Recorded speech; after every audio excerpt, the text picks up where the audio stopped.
Good morning to everyone. Welcome to the session of Computer Architecture. Myself R. Narendran, working as Assistant Professor in Erode Sengundar Engineering College, Tudupadi. So coming to the basic properties of computer architecture, we have already seen in the basics. So what is computer architecture? So before entering into the session, we shall have a close gist of what is computer architecture. So the hardware and software components are united together in a computer. So how effectively they are working together and how effectively they are correlated together to form a basic operational concepts. So that forms the basics of this particular session. Okay. So coming to this session, this is all about basic operational concepts in computer architecture. Okay, so to perform any given task in an appropriate time or duration, a program is needed. So what is a program? A program is a group or collection of codings, so which makes way for computer to work in a proper way. The program consists of list of instructions. These instructions act as a instruction that are given to the computer to store in the memory to perform a particular task. So the individual instructions are brought together from the memory into a particular processor, which can able to execute the specific operations. These operations can be of anything. For example, the operation can be of normal arithmetic operation or logical or any kind of bitwise operations. So any kind of operations can be carried out in this particular operational concepts. So the data must be stored and the stored data should be retrieved from that particular memory location. So this is the basics about the operational concepts. So for performing these kind of operational concepts, we have to segregate those kind of instructions into a separate one. First, the instruction is fetched into the memory and then into the processor. Okay, so the operand at a particular location, for example, I have specified here by mnemonics notation as LOCA. So these particular operands are fetched and added into the content of R0. R0 is nothing but the register. Okay, R0, R1, R2 are some kind of general purpose registers. They are used for storing and retrieving a particular type of data into the memory. So finally, the result of a particular data is stored in the particular register that we are specifying. Okay, here R0 is the register name that I have given. Okay, so consider this particular diagram. So it is a connection between the processor and the memory. So how the processor, that is the central processing unit, is correlating with the memory unit. Okay, this is a main diagram behind the computational task. Okay, so this specifies different kinds of registers and different kinds of memories. So first of all, we are seeing the concept called as main memory. So it is the CPU memory. So it forms the first part of any kind of memory. So next one is MAR. So memory address register. So PC is the program counter and IR is the instruction register. So these are all present in the CPU only, that is central processing unit. So by using these different kinds of register memories only, we can able to do the bit by bit allocation of different types of computations. Okay, so next one is MDR. So memory data register. So MDR is nothing but memory data register. In this register, so the data is processed. So next one is R0, R1, R2 followed by Rn-1. This is nothing but a general purpose register. So by using these general purpose registers, we can able to process bit by bit allocation of memory or bit by bit storage of a memory space or bit by bit retrieval of a particular data from a huge set of memory space from the CPU. So next one is the control unit and the memory, arithmetic and logical unit. So MAR, PC, instruction register, MDR, R0, R1, R2 up to etc. These kind of general purpose registers, and control unit and arithmetic and logic unit. These are all mainly needed for interacting with the processor in terms of computation of different kinds of memory spaces. Okay, so this particular diagram is mainly meant for how the different types of data transmissions and address transmissions are carried out between the processor and the memory space. So memory can be of any kind of memory, not only the main memory. Okay, so here are the basic gist of what are the different types of registers that we have mentioned in that particular diagram.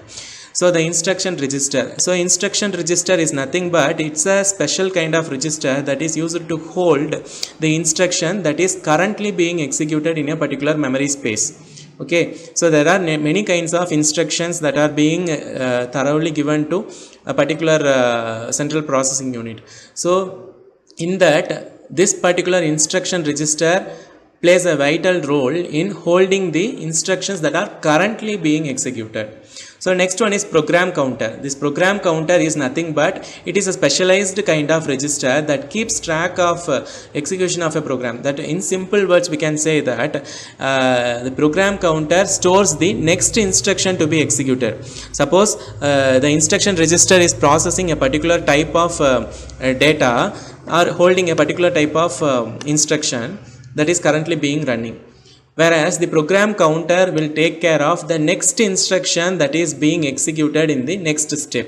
So these two are different types of registers. Okay, so next one is in order to process the better way of communication between the data and address and the control signals, we are going to make the different kinds of movement of communication by means of different kinds of registers. For example, MAR, MDR, we can consider this. So MAR is nothing but memory address register.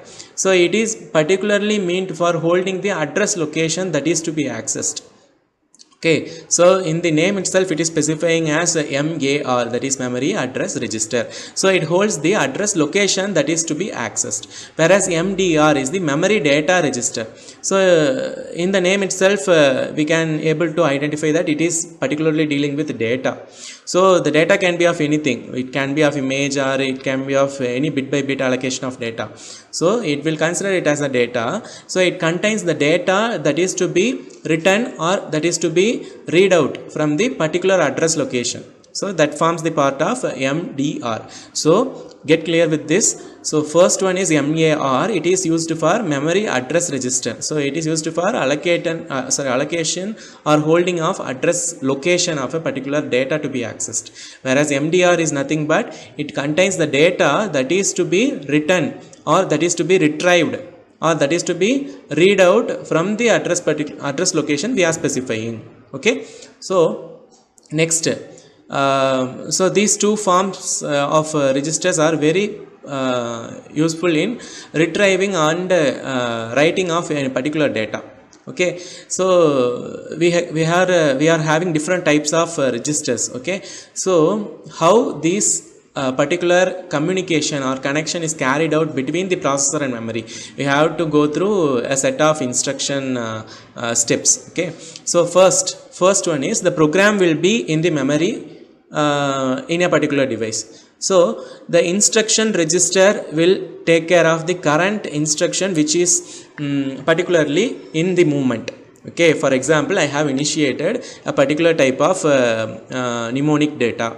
So in that particular case, the particular first instruction when it is being executed, it will be stored in the instruction register IR. Okay, so the next one, the next instruction, the second instruction to be executed will be saved in program counter. Okay, so the content of the program counter is then transferred to another kind of register called as memory address register. So we have already carried out two types of registers, memory address and memory data register. So in this particular type of register, we are dealing with the content of program counter that is to be transferred to memory address register. The read signal is sent to the memory. So and the first instruction is read out, and the particular data will be stored into memory data register. So we are holding a particular data after particular instruction is being carried out, right? So in so that particular data should be stored in memory address register. We are specifying it as MDR. So next, the content of the memory data register is to be transferred to instruction register, because next instruction is going to be processed, right? So so next instruction is processed by program counter, whereas the current instruction is carried out by instruction register. So afterwards, these type of loopings will be carried out throughout the whole set of instructions are being executed. So afterwards, we are going to decode and execute that particular instruction. Okay, so for that purpose, we are having an additional type of data called as, register called as general purpose registers. Okay, so general purpose registers are nothing but we are naming it as R0, R1, R2 up to etc. we will be specifying. So these are generally used for basic storage and retrieval of data.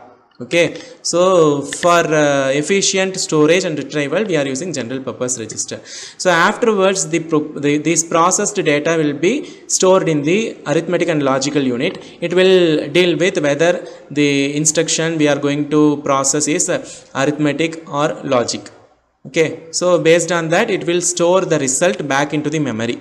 So once this particular cycle is being executed, the next instruction will be executed simultaneously in the looping way. So next, the same set of instructions will be carried out, and the program counter will increment the particular next type of instruction, and the next instruction will go on until we are going to finish that particular data.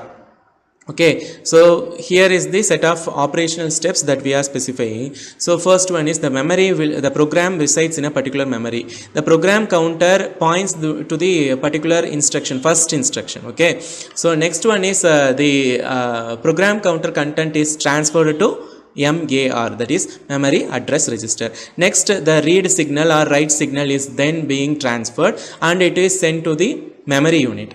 So the read or write signal is then processed and loaded into which memory? So memory data register, that is MDR. Okay, this kind of register. Next, the content of MDR. So we are to process that particular content, right? So that content of MDR is then transferred to instruction register. So we already know that instruction register is nothing but it holds the current instruction being executed. Okay, so next one is we are getting the opcode of a particular ALU. Okay, so for particular ALU being executed, that is ALU is arithmetic and logical unit. It will process which kind of data that is to be executed. Okay, which kind of operation it should perform, whether it is addition, subtraction, multiplication, movement of data, or some kind of data communication instruction or signal. So next, the result will be stored, and when the particular set of instructions gets completed, it will point to the end of statement, EOF. Otherwise, it will move on to the program counter. The program counter checks whether next instruction is there or not. So if some next instruction is there, then the program counter will process the above set of steps continuously for next instructions. Okay, so up to this we have dealt with the connections between different types of process, that is connection between different types of registers in correlation with the processor and the main memory. Okay, so this is what all about the basic operational concepts that is being carried out in a particular computer architectural way. Okay, so additionally we have to see the one more point at finally. Okay, that is called as interrupt. So interrupt is a main thing behind every instruction to be executed. We have to notice that. For example, the normal execution of a program may be preempted. Suppose if some devices are in rush up of some task to be completed. For example, a normal process is going on. Suppose I have to interrupt that process to execute a more important and quicker way of another instruction that is to be executed at once. Okay, for example, I am going to process a particular data. Meanwhile, I am in need of printing a particular 10 pages. So I will stop that particular process and then I will move on to next process, that is called as I have to take the printout of 10 sheets or something.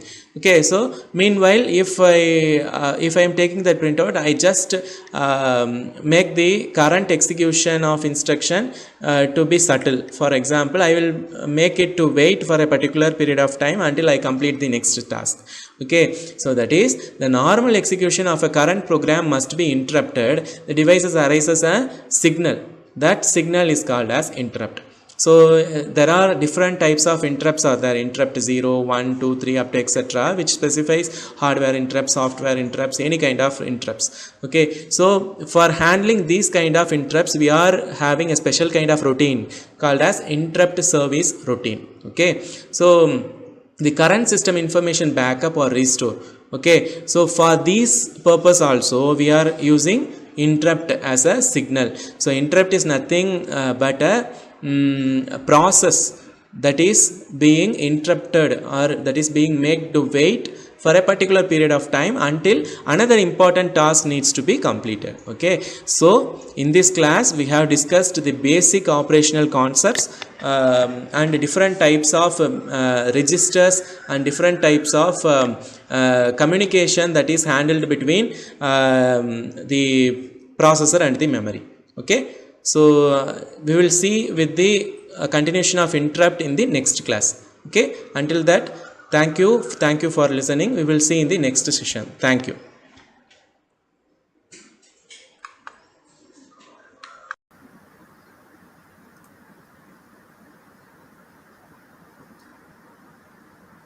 Welcome to the session of computer architecture. So today is the second session, and in this session we are going to see the system buses. So myself R Narendran from Erode Sengundar Engineering College, working as an assistant professor in the Department of Information Technology. Okay. With no further delay, we shall move on to the concept of system buses. Okay. So first of all, what is system buses? So system bus is one which plays a main role in the data communication. A bus is a communication system that transfers data between the system components such as computer and other peripheral devices, or in fact in between two different computers also, that is among the different networks. A system bus is a single computer bus that connects major components of the computer system, combining the functions of the data bus, address bus, and control bus. Basically, there are three types of buses as we know. So the data bus is the bus which involves the transfer of data from one particular part of a computer component to another particular part of a computer component, or from one computer component to some other computer component, which forms different network. A system bus is a whole bus which involves data, address, and control informations. So the address bus is used to determine where the data is stored and where the particular data is retrieved. Okay, so these forms the system buses. So next one is the control bus. The control bus involves the transfer of data, uh, that is the transfer of control information such as read, write, update, and such kind of operations from one particular part of a computer to another particular part of a computer. Okay, so this forms the main um, reason behind why we are using system buses and what are the significance of system bus. Okay, so hope you are clear with this particular concept. Okay, so next we will move on to the types of buses. As I have already told you, there are different types of buses such as the data bus, address bus, control bus, and in fact power buses and external buses also. The address bus is the one which carries memory addresses from one processor, that is one CPU, to another components of the CPU. For example, from one processor to some other primary storage and input output devices. Okay, so next one is data bus. Data bus is the one which carries the data between the processor and some other components of the computer. Okay, so next one is control bus. The control bus is one which transfers the control signals, electrical pulses, such as control signals, for example read, write, and this kind of control signals to different parts of the computer. So another one is external bus. The external bus is the cable which is used to connect between the internal devices of the computer to the external devices. For example, peripheral devices. We can know different types of peripheral devices such as a printer, joystick, mouse, a keyboard, and some other kinds of external peripheral devices. So these peripheral devices get communicated with the computer by using bus, which is called as external bus. Okay, they are also used to connect internal buses and also internal devices. Okay, so this is one of the important aspect. So what are the functions of buses? Okay. So meanwhile, we should know what are the different functions of buses. So basically, we know that buses are used for data communication. That is communication from one part of a system to another part of a system. So this communication involves various types of data transfers. For example, data sharing. All types of buses found in the computer transfers the data between one peripheral devices to another peripheral device, or one peripheral devices to internal parts of a certain components of a computer. So next one is addressing. Okay, so the direct example is address bus. So addressing, a bus has address lines. As we know that microprocessors are having address lines, which we can specify it as AD0, AD1 up to etc. Will move on. Okay, in terms of powers of 2. Okay, so likewise the bus has the address lines which match those of the processor. Okay, so this allows the data to send to and from the specific type of memory locations or address locations. Okay, while we are using registers, there are specific kinds of registers called as indirect and direct addressing. Okay, we will specify within square bracket, we will specify the content of the particular register by means of location. So this is some of the example of this address bus. Okay. Next one is power. So a bus supplies power to the some other computers. For example, the bus is nothing but a cable. That is a group of lines, right? So with the help of that only we can able to give proper power to the system or some other peripheral devices. So next one is timing. So the bus provides a system clock signal. So this is nothing but a control bus. Okay, so system clock signal to synchronize the peripheral devices attached to it with the rest of the computer components. Okay, so that is one of the important thing. So next one, so this is the basic architecture of system bus. So in this architecture, you can able to see the three different types of buses, such as control bus, address bus, and data bus. These three buses are communicated with CPU, memory, and input and output devices. For example, peripheral devices. So these you can see that control, address, and data bus is cumulatively represented by a dotted line. So these three buses, for example, control, address, and data bus, these three buses forms part of system bus. We can say these three in group as system bus. Okay, so that is one of the architectural diagram we have seen. So this is nothing but the bottom of the motherboard. So where different ICs and some other different components are connected. So you can see the red colored line. Okay, here you can see the red colored line. So this is nothing but the system bus. Okay, this is nothing but a system bus. So in the system, the buses in the motherboard, we can specify, we can see the uh, bus as here. Okay, so the diagrams and pictures shows the different types of buses. Okay, internal bus, external bus, and ordinary cable. Okay, so external buses are nothing but it forms part of the computer which connects the some other components of the peripheral devices.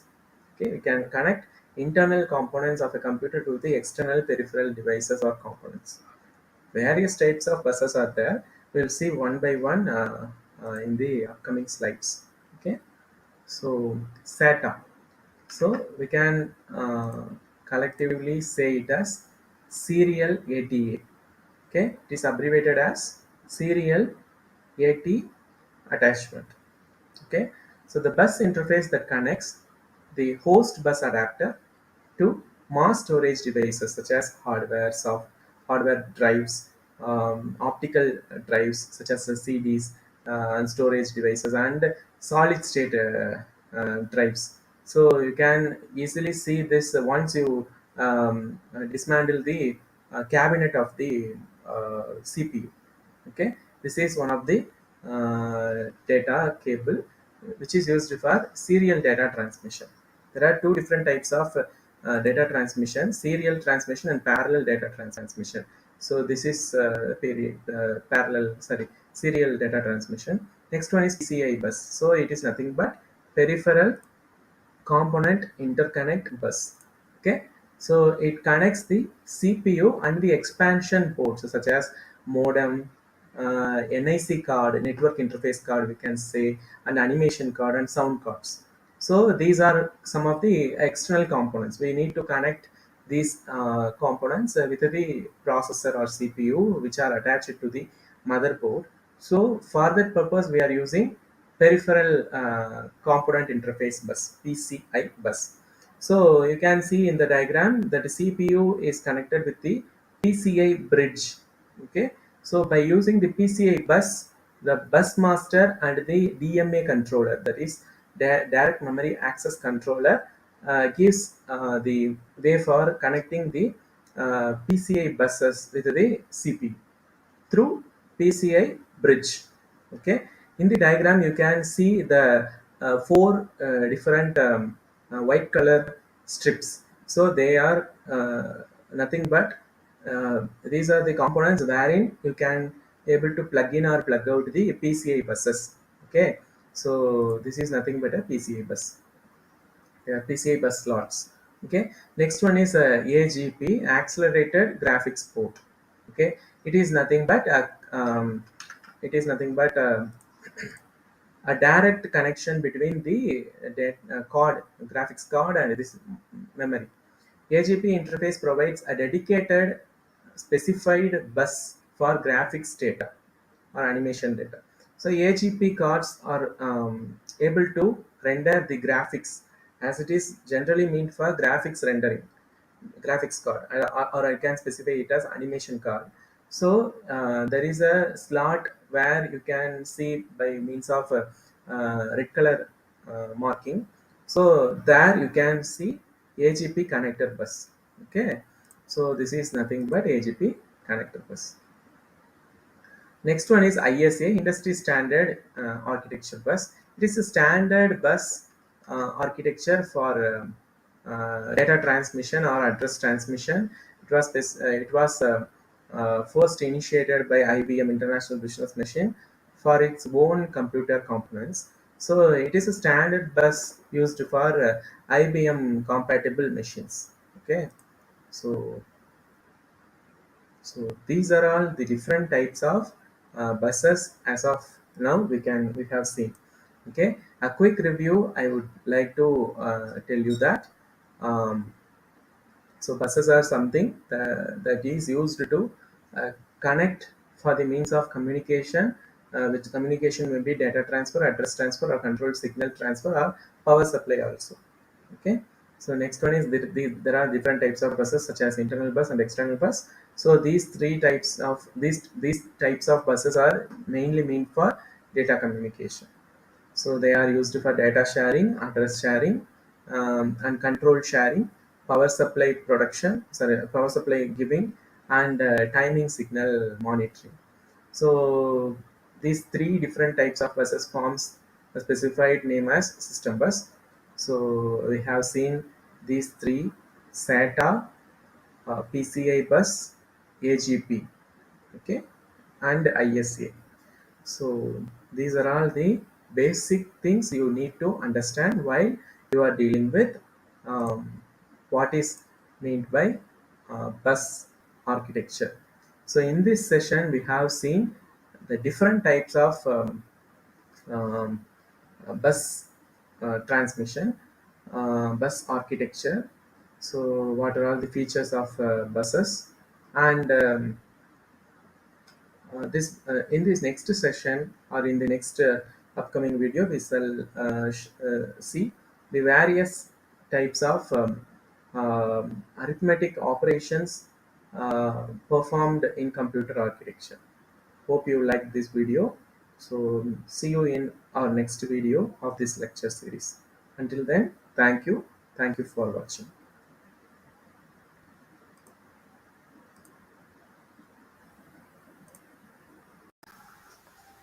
Good morning all. Welcome to the session of computer architecture. So, with the series of computer architecture, we are going to see in this session the concept of cache memory. So, in cache memory, we are going to see the various problematic and performance oriented topics in this particular session.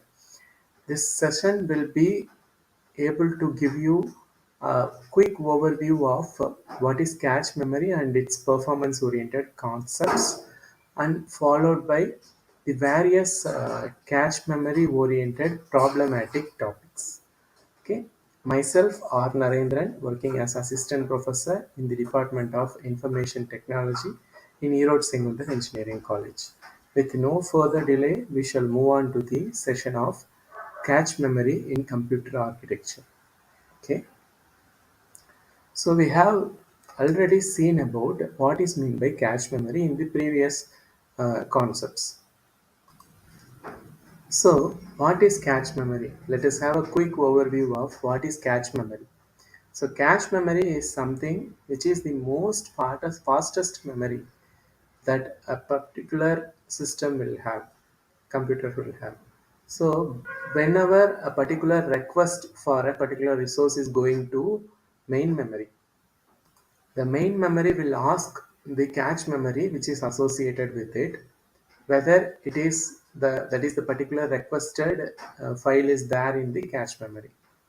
Okay, so in that particular sense, cache memory is so much related to the fastest access of data in terms of memory management hierarchy. Okay, so let us have a look at what are the cache memory basic terms in terms of performance. Okay, so first one is cache hit, second one is cache miss. Okay, if the processor finds the memory location in the cache memory, a cache hit has occurred. Suppose I am going to search and ask or request a processor to find a particular file, whether it is present in the system or not. So whenever we are asking like this, the request will first go to the main memory. Okay, the processor will search whether it is present in the main memory or not. Suppose if it is not present in the main memory, so it will ask the cache memory. So the cache memory will find whether the particular data is present in itself or not. Suppose the um, memory location of that particular requested file is present inside the cache, then it is considered as cache hit. Suppose if the processor does not find the memory location within the cache memory, a cache miss is occurred. Okay, in the case of cache hit, the processor immediately reads or it can able to write the data in the cache file. Okay, so the cache memory basic things involves very important constraints. Okay, next, cache performance. So, okay, so two measures that categorize the performance of the cache are cache hit ratio and the effective access time, EAT. Okay, effective access time. The hit rate or the hit ratio is the total number of times referenced word or in the cache to the total number of memory accesses needed to access that particular cache. Whereas effective access time is the total number of hits into time per hit followed by the sum of total number of misses and time per misses.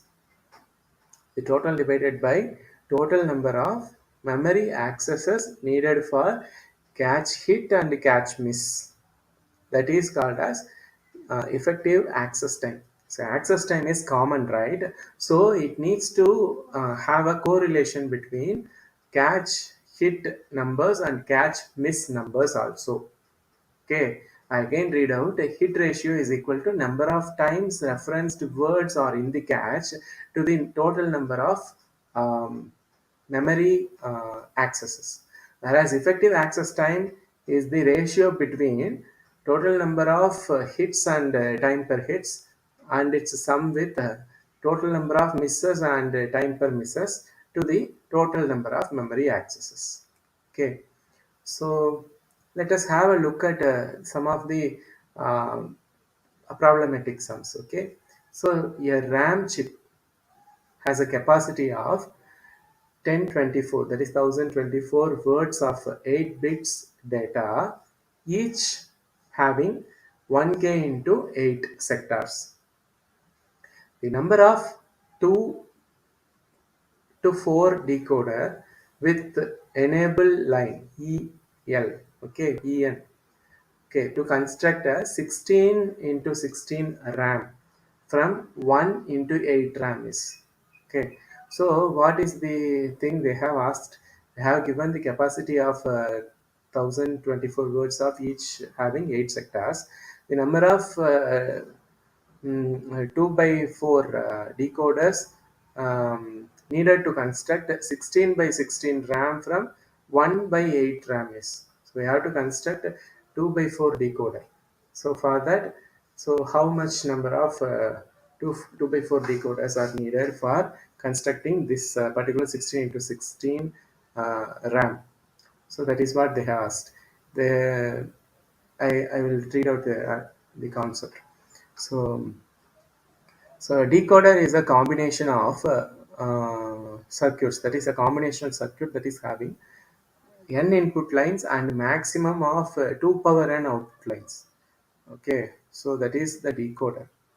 Input line can be one, but the output line is the multiples of so that is a power of 2.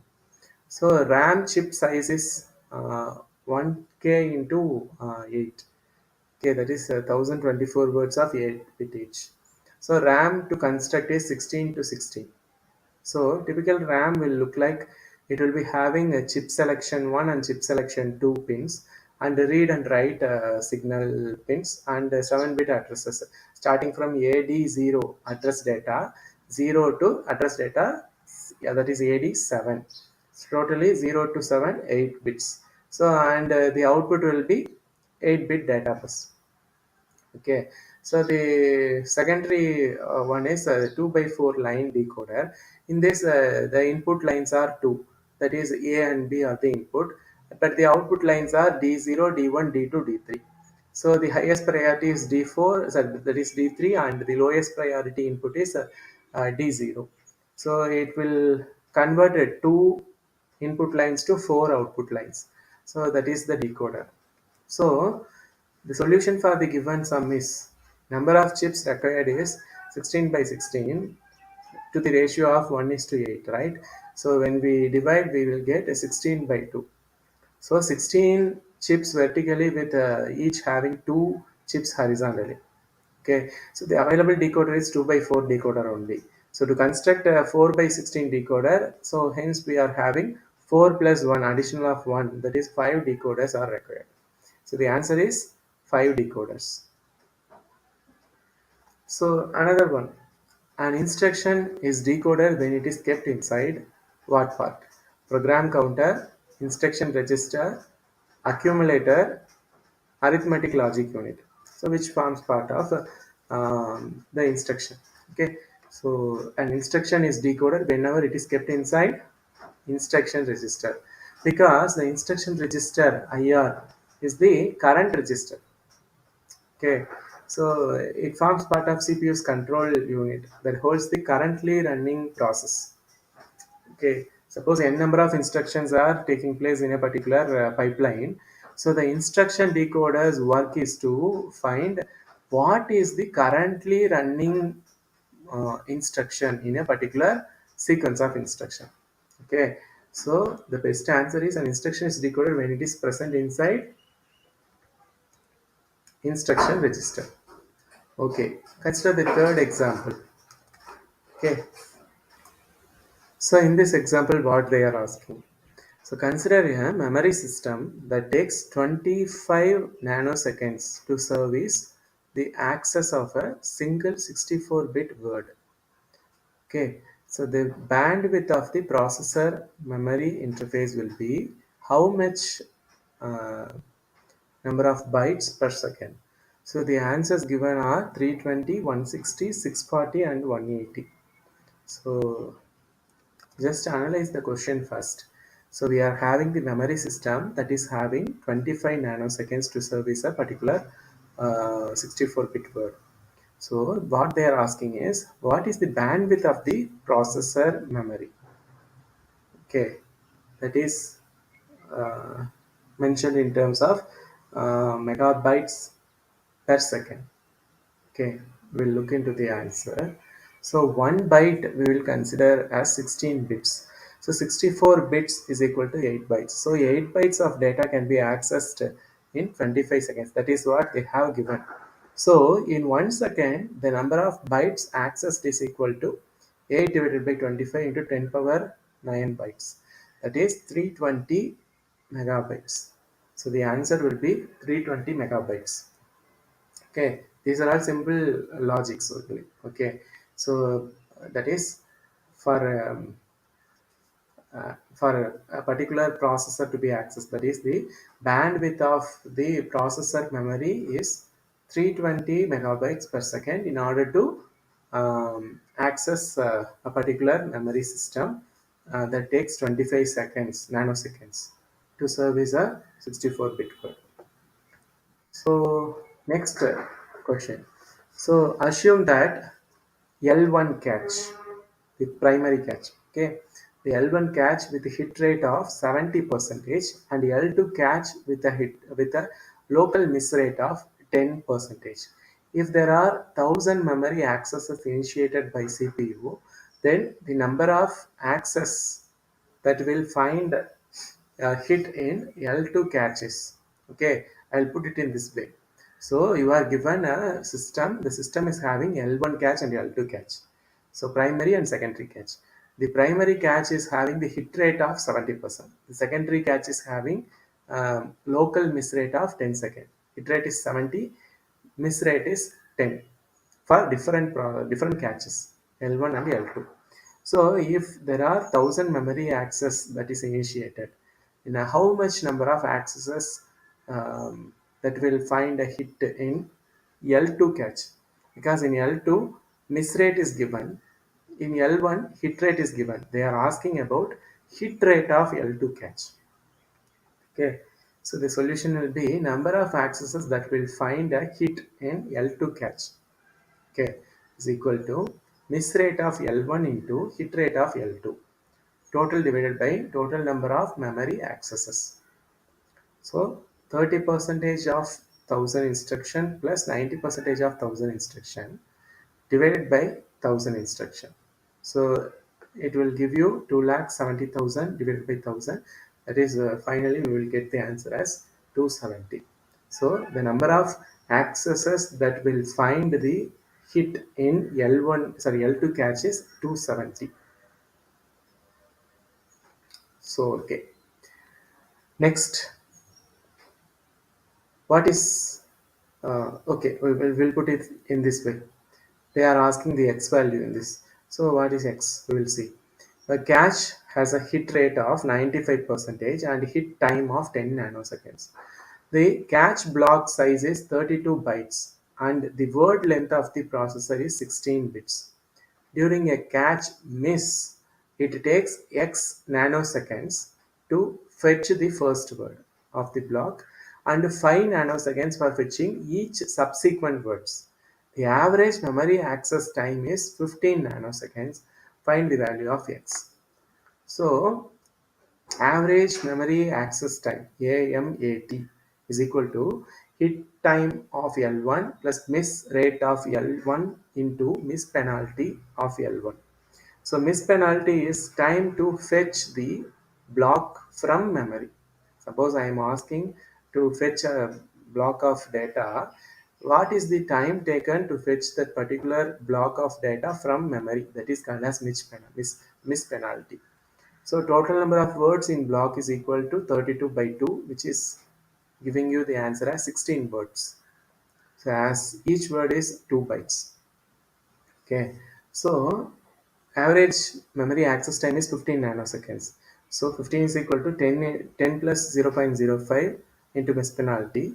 So totally, finally, we will get the answer as 25 nanoseconds. So that is the um, average memory access time. Sorry, that is the value of x. Okay. Okay. So another question. So consider a directed map cache. So direct mapped cache with 64 blocks and a block size of 16 bytes. Each and every block size is 16 bytes. To what block number does the byte address 1206 map to? Okay, we are having 64 blocks. Each block size is 16 bytes. So in which block the address byte 1206 will be mapped? So our answers are it does not map 6, 11 and 54. Let us see the answer. So block size is equal to 16 bytes. So memory block number is equal to byte address divided by block size. So 1206 divided by 16, we will get 75.3 as an average. The total number, so the given byte address, that is 1206, is part of 75th block. Okay, approximately we can take. So cache block number is equal to memory block number modulus of number of blocks in memory, cache. So 75 modulus of 16, we will get average of 11. So the answer is 11. So the block number 11, 1206 address byte is mapped. So students, so in this session we have seen about the various concepts called as cache performance, cache memory basics, followed by different types of um, memory addresses and performance oriented concepts. Okay, so in the upcoming sessions we can discuss more about some of the arithmetic operations performed and algorithms that are used to make the operations better. Okay, so until that, thank you for listening.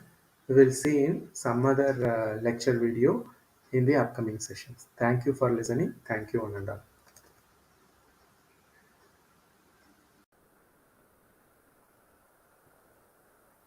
Welcome to the session of computer architecture. So this is a series of computer architecture. We have already discussed about the basic concepts in computer architecture starting from the unit 1. So today we are going to see about a specific topic in unit 2, which is called as Booth algorithm, that is Booth multiplication algorithm. So this is going to be presented by myself or Narendran from IT department. So moving on to the session.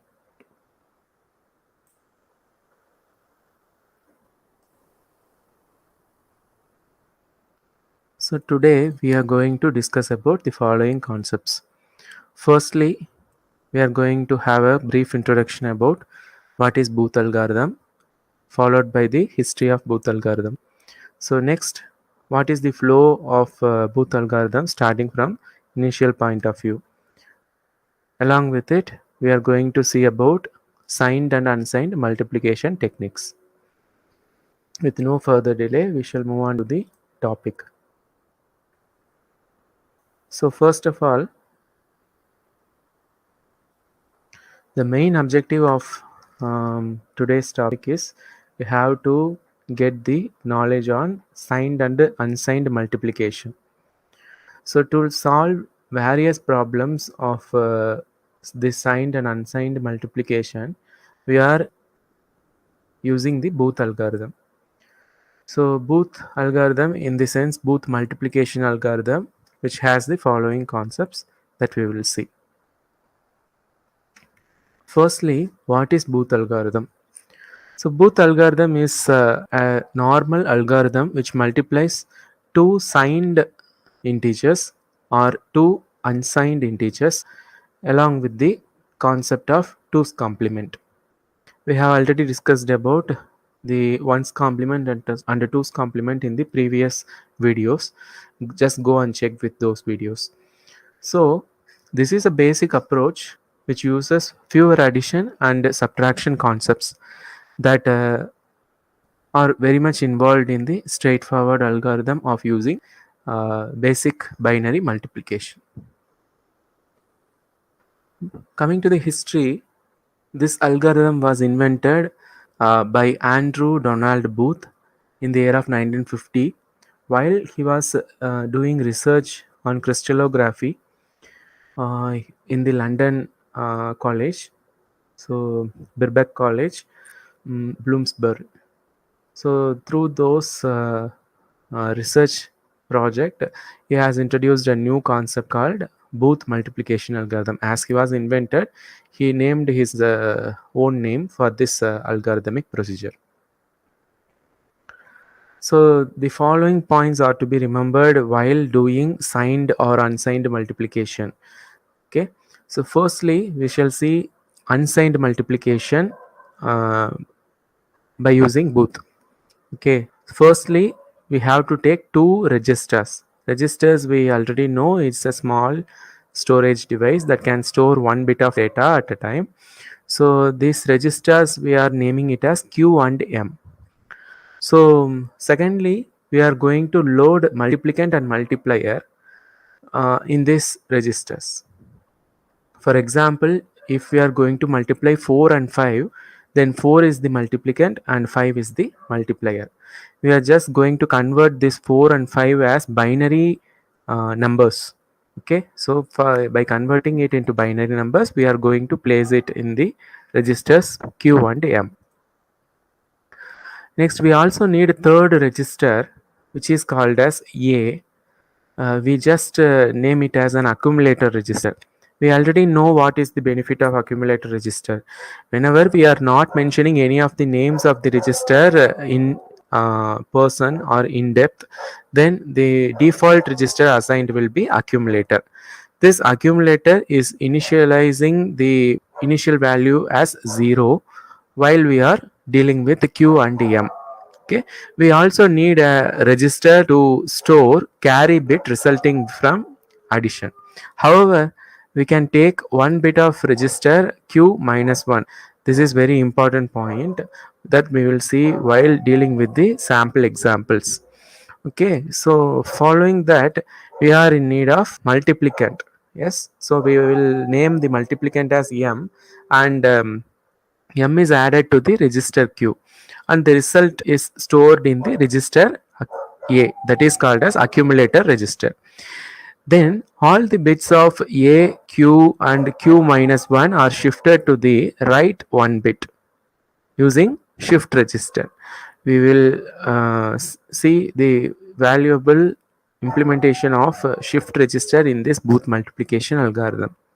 So depending upon the last bit of q and single bit of q minus 1, the various arithmetic operations starting from addition and subtraction we will be performing.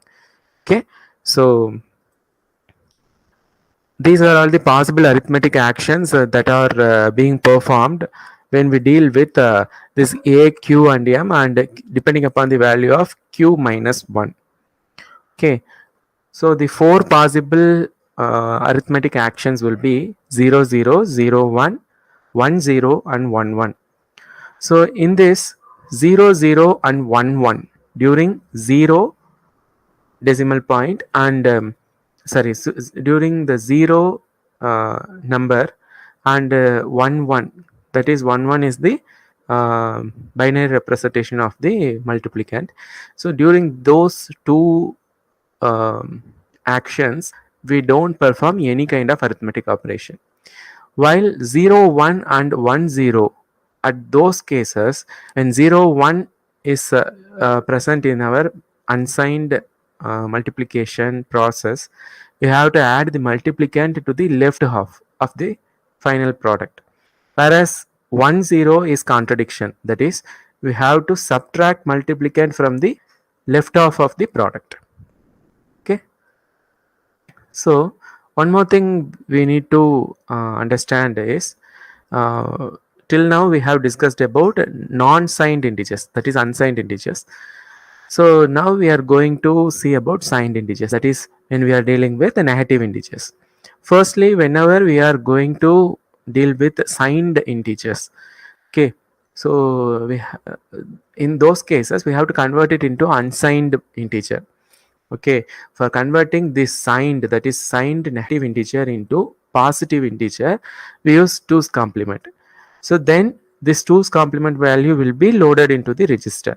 For example, so if we are having or if we are going to deal with minus 5, for example 3 into minus 5 or 2 into minus 5, so while those things we can't able to place the same value of minus 5, so for that we are going to convert the binary equivalent of minus 5 and that is the 2's complement of 5. Okay, firstly we will take the value of 5, 0, 1, 1, 1. So this is the binary value of 5.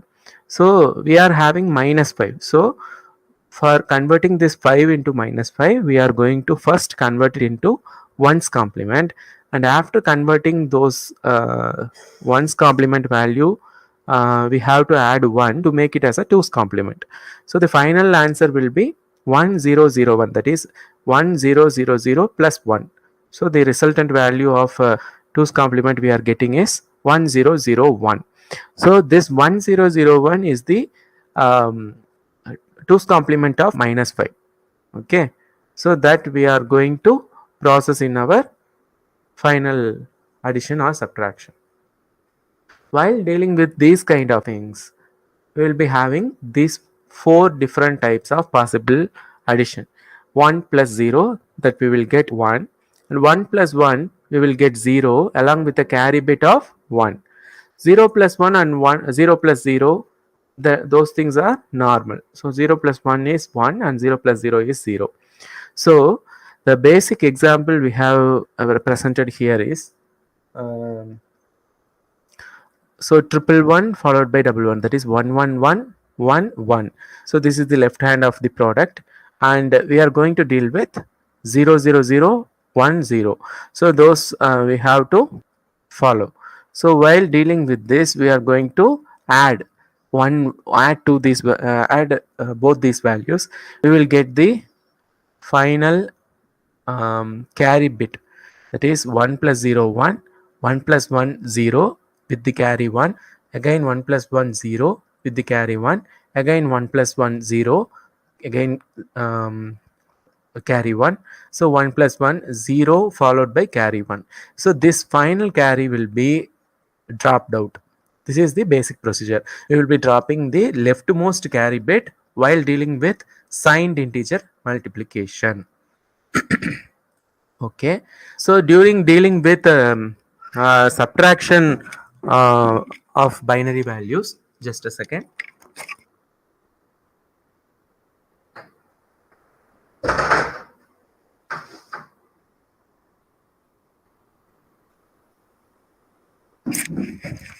During that stage, we will be having 1 minus 0, 1, 1 minus 1, 0, 0 minus 1, which is again 1 with the carry 1.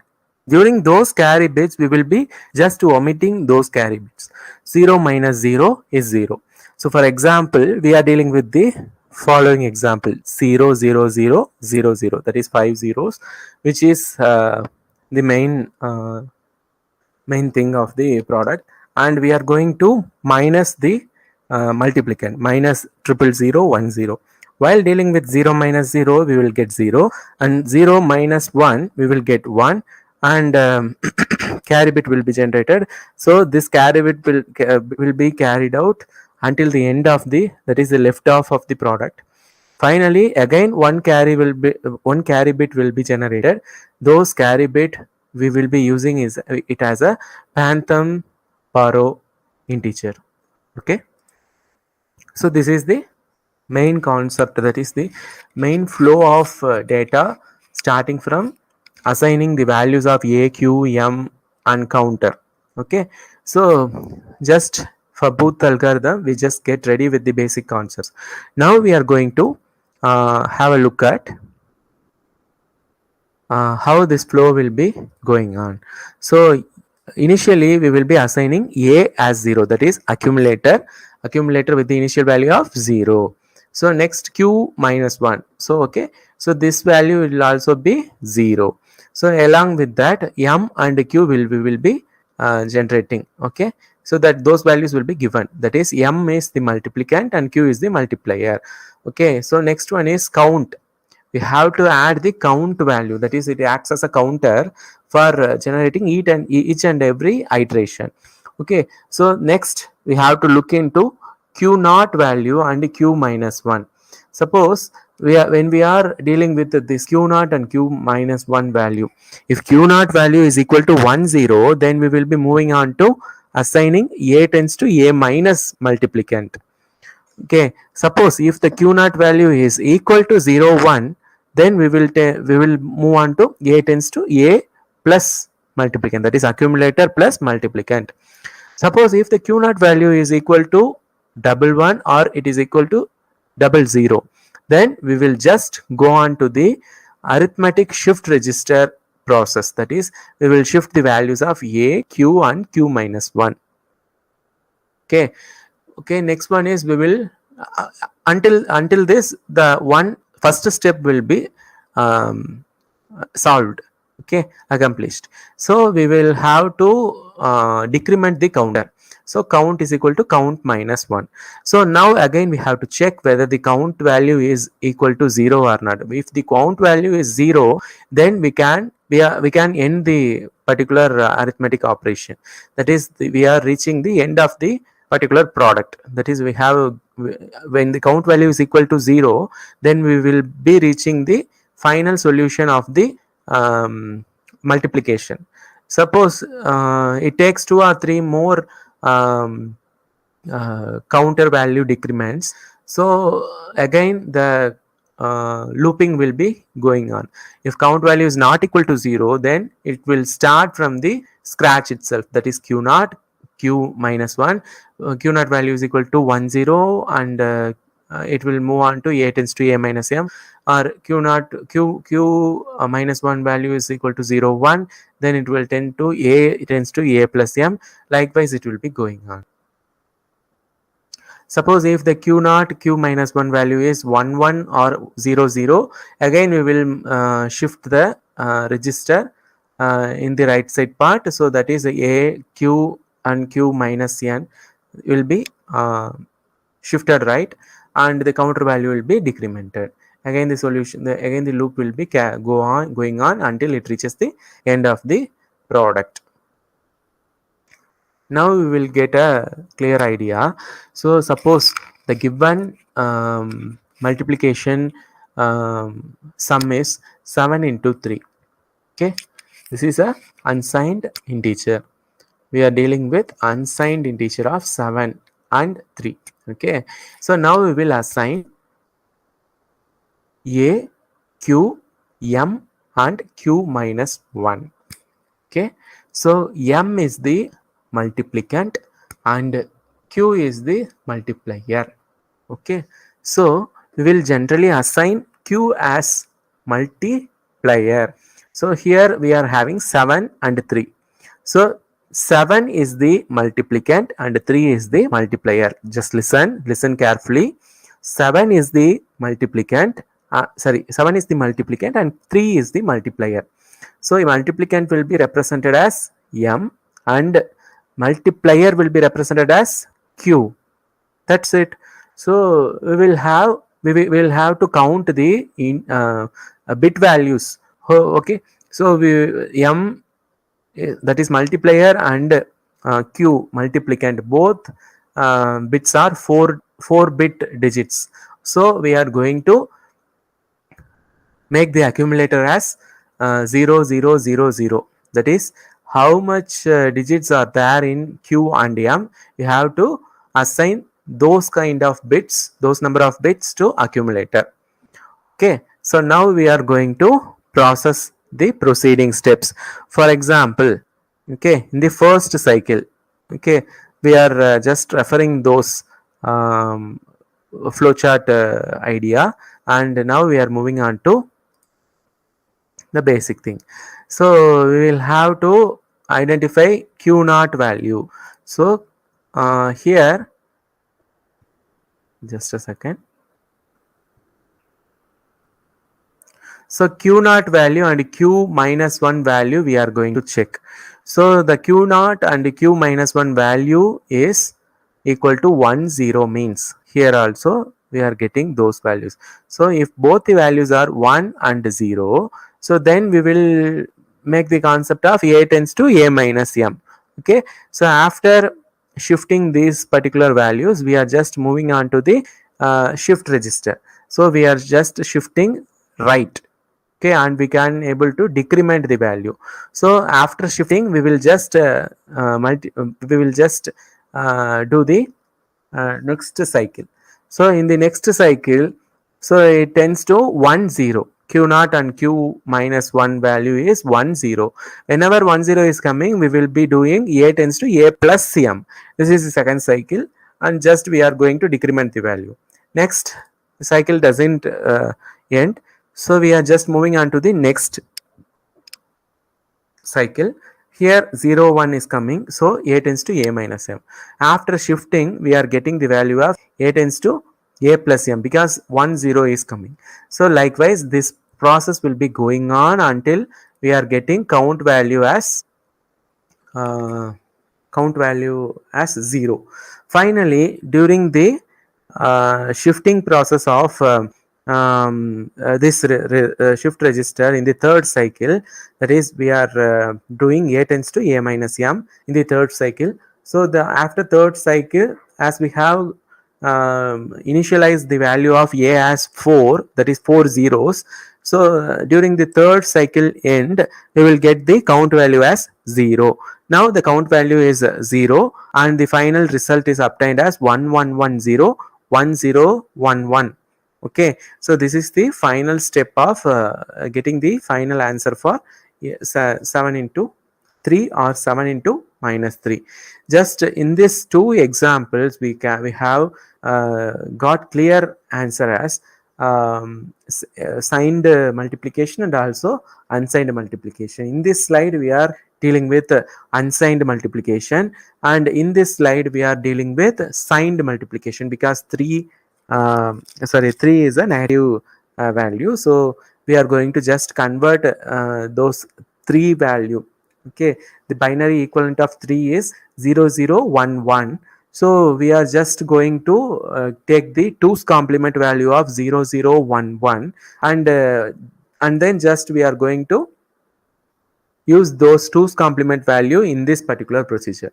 So there is only two, just a recap, we are just dealing with 4 main points. First point is we have to assign the value of a, q, m and counter. This is the first step, and we have to go analyze whether q naught and q minus 1 values are 0 0 0 1 1 0 and 1 1. So based upon those values, we are going to just at the third step we are going to perform the corresponding operations, that is a tends to a plus m or a tends to a minus m, or just we have to shift the register of a, q and q minus m. After finally we have to just go through and check whether the count value is decremented. While the finally when the count value is equal to 0, then we will be getting the final answer. So when the count value is not equal to 0, we have to do the same procedure until we are getting the count value as 0. Okay, this is one of the best technique for doing multiplication for smaller number of integer values, whether it is a signed integer or unsigned integer, that doesn't matter. So just we are going to implement this following 4 steps as you see in this flow chart. These 4 steps you have to remember, and you have to make the implementation of these 4 steps until you get the final count value as 0. Okay, so when the count value is 0, we will definitely get the product of the given multiplicand and the multiplier. Okay, so thank you for listening. So until this we have seen about the normal binary multiplication procedure by using the Booth multiplication algorithm. Okay, so in the next upcoming sessions we will see about various different types of multiplication algorithms. So the multiplication algorithm is very simple, and so much of mathematicians have given different types of solving this binary multiplication. This is one of this Booth multiplication is one of those procedures. There are a lot more procedures available, particularly when we are dealing with arithmetic operations in computer architecture. Okay, so in the upcoming sessions we will be reviewing and we will be solving those kind of arithmetic procedures for multiplication, followed by division also. Okay, so until that, thank you for listening. Keep in touch with this series of computer architecture. So thank you one and all.